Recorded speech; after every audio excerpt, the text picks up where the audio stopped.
AI summit में कपड़े उतारकर प्रदर्शन करने को लेकर कांग्रेस को खरी खोटी सुनाई। प्रधानमंत्री ने कहा कि भारत में दुनिया का सबसे बड़ा एआई सम्मेलन हुआ, पूरा देश गर्व से भर गया, लेकिन कांग्रेस और इसके इकोसिस्टम ने वैश्विक आयोजन को राजनीति का अखाड़ा बना दिया।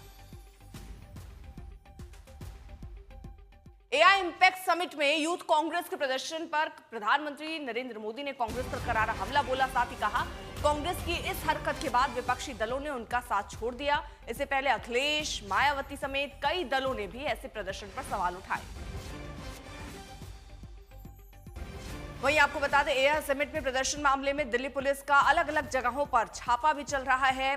वो लोग जिसमें शामिल थे, अब उनके खिलाफ ये एक्शन। यूपी और एमपी में दिल्ली पुलिस की ये छापेमारी चल रही है। हालांकि एक शख्स को भी अभी तक हिरासत में लिया गया है। अलग अलग जगहों पर छापेमारी चल रही है। ये वीडियो देखिए खुद यूथ कांग्रेस के जो वहां कार्यकर्ता पहुंचे थे उन्होंने बनवाए और उसके बाद उसको सोशल मीडिया पर डाला।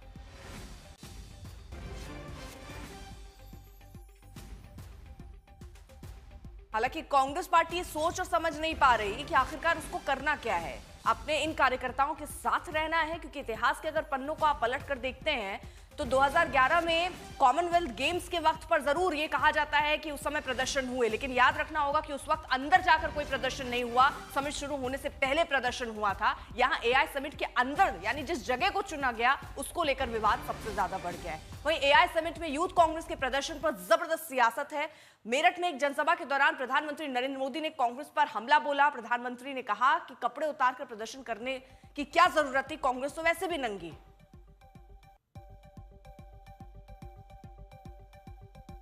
लेकिन कांग्रेस और इसके इकोसिस्टम ने क्या किया? साथियों, कांग्रेस ने भारत के एक वैश्विक आयोजन को अपनी गंदी और नंगी राजनीति का अखाड़ा बना दिया। समारोह स्थल पर विदेशी अतिथियों के सामने कांग्रेस के नेता कपड़े उतारकर पहुंच गए। मैं कांग्रेस वालों को पूछता हूं, देश तो जानता है आप पहले से ही नंगे हो, फिर कपड़े उतारने की जरूरत क्या पड़ी? कांग्रेस के नेताओं ने वहां जो कुछ किया वो दिखाता है कि देश की सबसे पुरानी party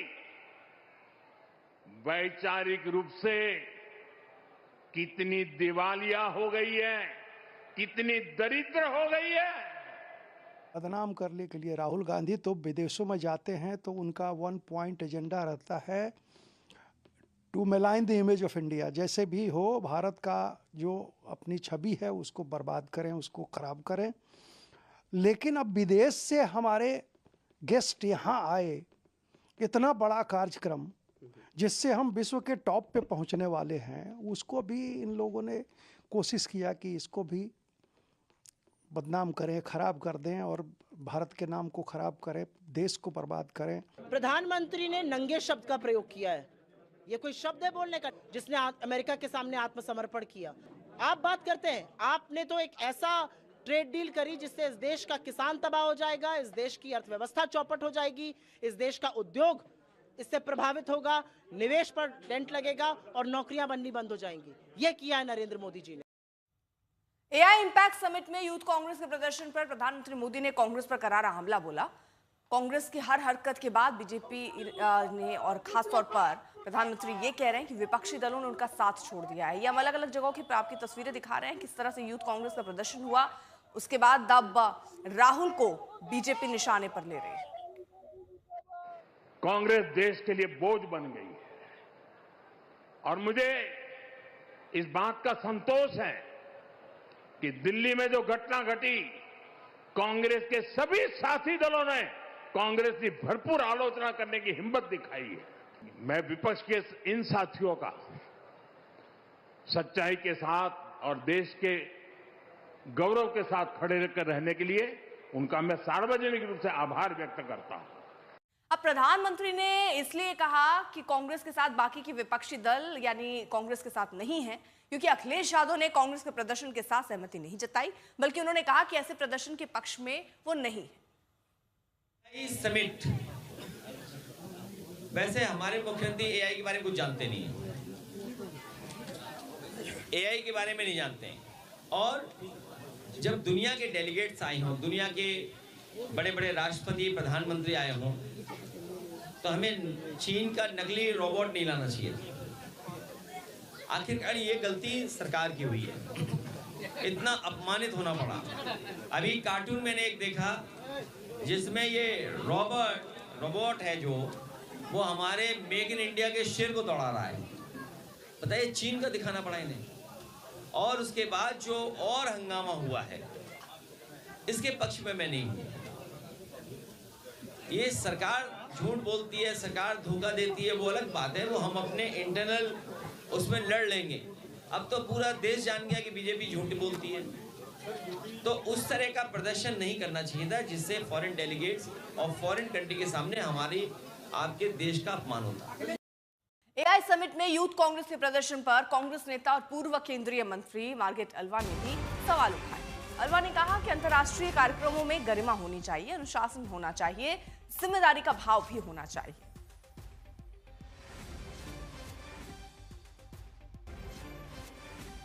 No, I think at international events, there has to be dignity, there has to be discipline, and there has to be a sense of responsibility.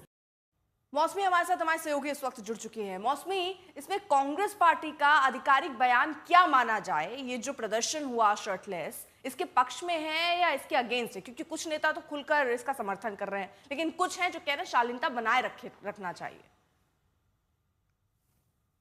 देखिए अर्पिता, कांग्रेस के पास ऑप्शन नहीं है। मतलब कांग्रेस, अगर आप देखें कि जो ऑफिशियल हेड्स हैं, चाहे वो मीडिया चेयरपर्सन हो या सोशल मीडिया हेड हो या जो बड़े नेता हैं, वो निकल के आए हैं और उन्होंने डिफेंड किया है यूथ कांग्रेस का प्रोटेस्ट। लेकिन कहीं बीच में कांग्रेस के भीतर ही जिस तरीके का प्रोटेस्ट हुआ उसको लेके भी संशय है, जैसे कि मार्गरेट अल्वा है जो बोल रही है। हालांकि उनका बयान औपचारिक बयान नहीं माना जाएगा, लेकिन औपचारिक तौर से कांग्रेस के नेता भले ही डिफेंड कर रहे हो, लेकिन शायद उन्होंने भी कल्पना नहीं की थी कि इस तरीके से प्रोटेस्ट होगा, जिससे कांग्रेस पार्टी की काफी किरकिरी होगी। जब सहयोगी दल आपको क्रिटिसाइज करने लगे तो अपने आप में कांग्रेस, हालांकि मैंने आपसे कहा कि कोई ऑप्शन नहीं है, इसीलिए आक्रामक होकर कांग्रेस पूरी तरीके से इस प्रोटेस्ट को डिफेंड कर रही है। हमने देखा कि राहुल गांधी ने भी ये बाद में एक दिन बाद ट्वीट किया कि पीएम कॉम्प्रोमाइज्ड है इंडो यूएस डील को लेके, तो कहीं ना कहीं वही लाइन राहुल गांधी भी इख्तियार कर रहे हैं।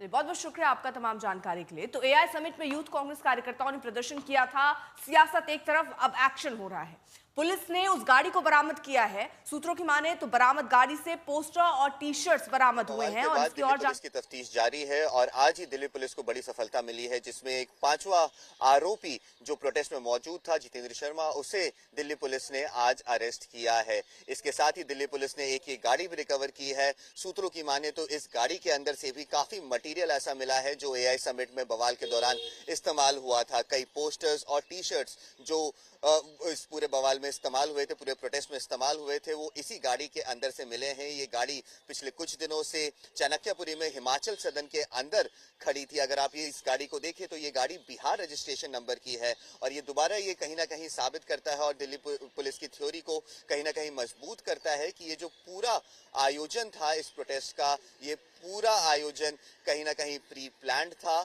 और पूरे योजनाबद्ध तरीके से ये डिसाइड किया गया था कि लोग देश के अलग अलग शहरों से आएंगे ताकि दिल्ली में किसी तरह का शक ना हो, दिल्ली यूथ कांग्रेस में किसी तरह की शक ना हो, कोई लोकल इंटेलिजेंस को भी ये ना पता लग सके कि इस तरीके का कुछ प्लान हो रहा है। अलग अलग शहरों से लोगों को बुलाया जाता है और उसके बाद दिल्ली में शर्ट प्रिंट करवा करके ये पूरा बवाल जो है एआई समिट में आयोजित किया गया था।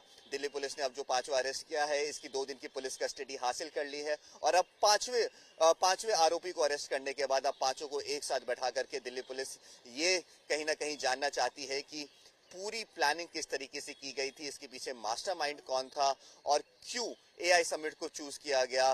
सूत्रों के हवाले से बड़ी खबर है